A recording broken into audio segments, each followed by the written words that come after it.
26 दिसंबर 2024 को मुख्यमंत्री डॉक्टर मोहन यादव की अध्यक्षता में मंत्रिपरिषद की बैठक गुरुवार सुबह 10:15 पर मंत्रालय में वंदे मातरम गान के साथ आरंभ हुई।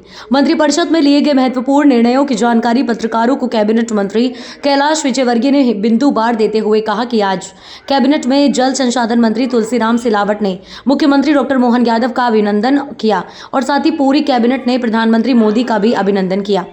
कैबिनेट में केन बेतवा पार्वती काली सिंध चंबल इन योजनाओं से सिंचाई का रकबा बढ़ेगा, जिसमें कि 90% केंद्र सरकार और 10% राज्य सरकार खर्च करेगी। स्वतंत्रता के बाद ये मध्य प्रदेश के लिए सिंचाई योजना का कैबिनेट में निर्णय लिया गया। साथ ही संपूर्ण मध्य प्रदेश में सिंचाई का रकबा कैसे बढ़ेगा, इस पर भी कैबिनेट में प्लान तैयार किया गया है। पीएम मोदी के निर्णय के अनुसार 10वें सिख गुरु के बच्चों द्वारा दी गई प्राणों की आहुति के सम्मान में 26 दिसंबर वीर दिवस के रूप में मनाने का महत्वपूर्ण कैबिनेट में निर्णय लिया गया।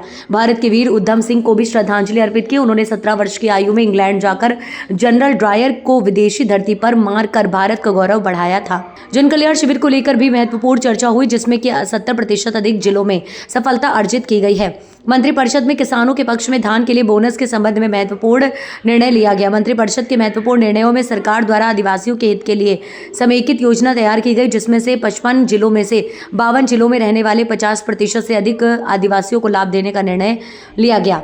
कैबिनेट के महत्वपूर्ण निर्णयों में पार्वती काली सिंध चंबल परियोजना के माध्यम से 13 जिलों की 6,13,000 हेक्टेयर नवीन भूमि सिंचित होगी एवं केन बेतवा पार्वती काली सिंध चंबल से जुड़ी हुई 19 योजनाएं, जिसमें से आज कैबिनेट में 16 योजनाओं पर निर्णय पारित हुए हैं।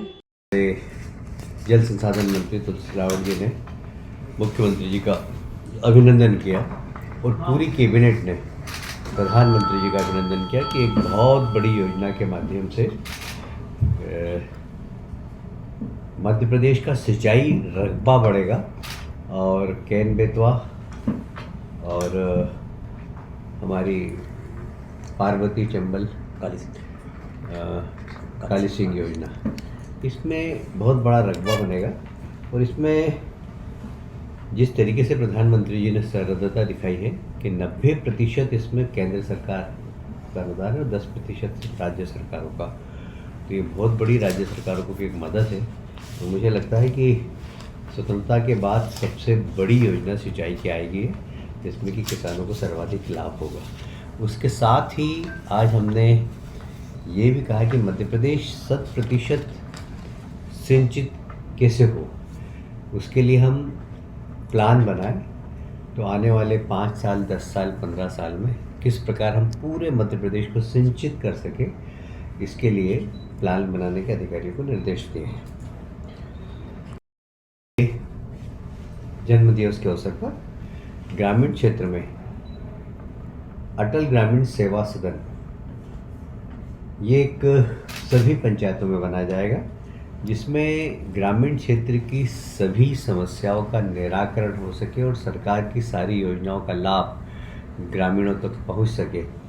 और इसको हम फोकस करते हुए बनाएंगे और ये अटल जी के नाम से होगा। अटल जी के 100वें जन्मदिन पर इसको विशेष रूप से हमने किया है। आज हमने कैबिनेट में प्रधानमंत्री जी को इस बात के लिए भी धन्यवाद दिया है कि वीर बाल दिवस मनाने का जो उन्होंने घोषणा की है और 26 तारीख को वीर बाल दिवस मनाया है, ये वास्तव में हमारे 10वें गुरु के बच्चों ने सनातन धर्म की को बचाने के लिए अपने आप को जो आहूत किया था, अपने प्राणों की आहुति दी थी, ये अपने आप में एक बहुत ज़बरदस्त उदाहरण है कि बच्चे देश के लिए अपने प्राणों की आहुति दे, सनातन धर्म के लिए अपने प्राणों की आहुति दे।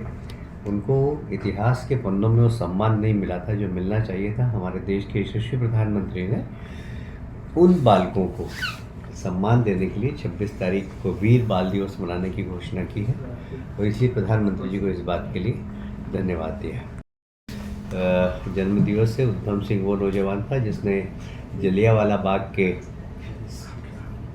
जनरल डायर उनको इंग्लैंड में जाकर, और सिर्फ 17 साल की उम्र थी उनकी, विदेश की भूमि में जाकर मारना, ये दृढ़ इच्छा शक्ति प्रकट करता है उनकी।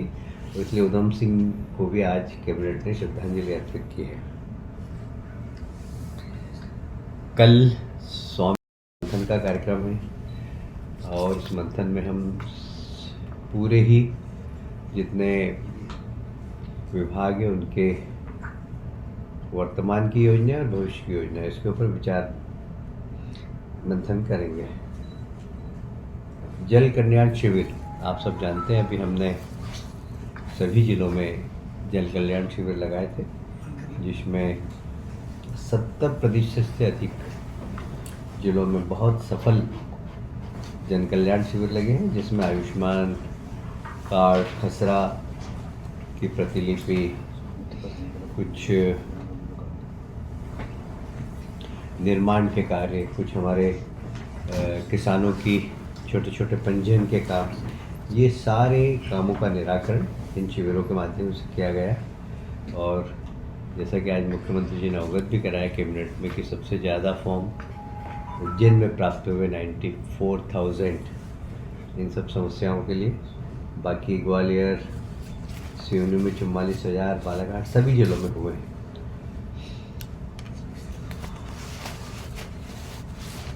एक बहुत महत्वपूर्ण और सरकार ने निर्णय लिया है, आप सभी जानते हैं, हमने अपने चुनावी संकल्प पत्र में धान के किसानों को बोनस देने की घोषणा की थी। हमने उसका रूप परिवर्तित किया है।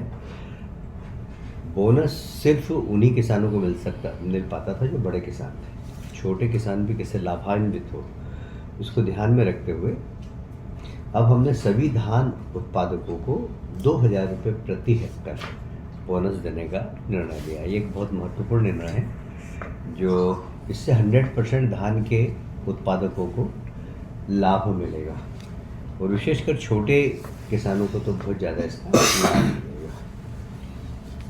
गेहूँ 3775 प्रति क्विंटल की दर से हम लोग अभी खरीद रहे हैं। एक और महत्वपूर्ण निर्णय हुआ है शिप्रा जीपर बांध का। सिंहस्थ को ध्यान में रखते हुए एक संभावना यह है कि जो शाही स्नान होगा उसमें लगभग एक दिन के अंदर 2 करोड़ लोग आएंगे। 2 करोड़ लोग स्नान कर सके, इसके लिए घाट बड़ा हो, तो एक 29 किलोमीटर का घाट हम बनाने का प्लान कर रहे हैं, जो शनि मंदिर से प्रारंभ होगा, रामघाट तक जाएगा। इसकी लागत लगभग 778 करोड़ रुपए होगी और यह शिप्रा नदी के दाएं साइड में शनि मंदिर से नागदा बाईपास तक बनेगा। सरकार की बड़ी इच्छा थी कि एक समेकित योजना के माध्यम से सभी ट्राइबल एरिया जिनकी आबादी, जो ट्राइबल ब्लॉक है 50% से ज़्यादा इनकी आबादी हो, वहाँ धरती आबा जनजाति ग्राम उत्कर्ष योजना, इसमें सभी पंचायत भवन, आंगनवाड़ी, स्कूल भवन और इन सब का पंजीयन और जितनी सरकार की योजना है उसके लाभार्थियों को 100% लाभ मिल सके, ऐसा सिचुएशन हमें इन सब ब्लॉकों में करना है। आप सभी जानते हैं मध्य प्रदेश में आदिवासी भाइयों की संख्या ज़्यादा है, तो मध्य प्रदेश में 55 में से 52 जिलों में हमारे आदिवासी भाई हैं जिनको कि इस योजना का लाभ मिलेगा। एक और सोलर पावर, अभी हम जहाँ भी जाते हैं तो किसानों को 8 घंटे बिजली दे रहे हैं, पर कहीं दिन में दे रहे हैं, कहीं रात में दे रहे हैं। किसानों की मांग रहती है ठंड के दिनों में विशेष कि आप दिन में लाइट दीजिए हमें, तो ये अभी संभव नहीं हो पाता है। अभी हमें कुछ गांव में रात को देना पड़ती है, कुछ दिन में देना पड़ती है। तो हमने एक योजना निकाली है कि जितने भी सोलर प्लांट, तो जितने भी 11 केवी के फीडर्स हैं उन फीडर्स को सोलराइज करना, उनको सोलर प्लांट से जोड़ना। ये प्राइवेट सेक्टर भी इसमें इन्वेस्टमेंट कर सकता है। लगभग इसमें प्रति मेगावाट भारत सरकार की ओर से 1 करोड़ का केंद्रीय सहायता है और यदि हम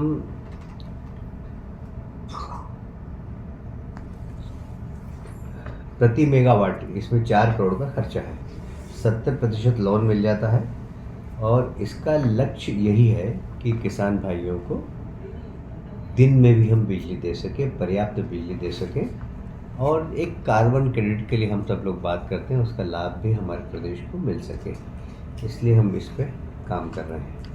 आप देखते होंगे कि जितने भी पोस्ट कॉलेज है, यूनानी कॉलेज है, इनके डॉक्टर्स को इंटर्नशिप मिलती है। इस इंटर्नशिप कब बढ़ना चाहिए, कब नहीं बढ़ना चाहिए, तो अब इसको मूल्य सूचकांक से जोड़ दिया है।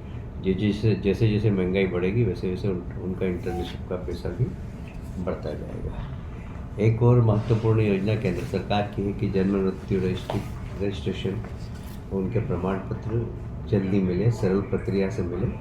हमने निर्णय लिया है कि सरल प्रक्रिया से कैसे व्यक्ति को जन्म मृत्यु प्रमाण पत्र मिल सके, और इसको अतिशीघ्र ऑनलाइन भी करेंगे कि घर में बैठे ही व्यक्ति को जन्म का प्रमाण पत्र, मृत्यु का प्रमाण पत्र मिल सके। वह स्वयं उसको सर्टिफाई करे, यदि वो गलत सर्टिफाई करेगा तो दंडित होगा। इस प्रकार के प्रावधान उस फॉर्म के अंदर होंगे, तो जिससे कि उसको जल्दी जन्म मृत्यु के प्रमाण पत्र मिल सके। ये पार्वती काली सिंह चंबल योजना है। ये 13 जिलों के अंदर लगभग इस योजना का लाभ मिलेगा, और इससे 6.13 लाख हेक्टर नवीन सिंचाई की क्षमता बढ़ेगी। अभी आज एक और कैबिनेट में प्रस्ताव आया है कि केन बेतवा और पार्वती काली सिंह से जुड़ी हुई कुल 19 योजनाएं हैं, उसमें से 16 आज कैबिनेट में पारित की गई है, और 2 पहले ही हो चुकी है, एक पे और अभी काम चल रहा है। कुल मिलाकर इन योजना से जुड़े हुए जितने भी इनकी सिस्टर्स योजना है, उस सब के ऊपर कैबिनेट ने स्वीकृति प्रदान कर दी है।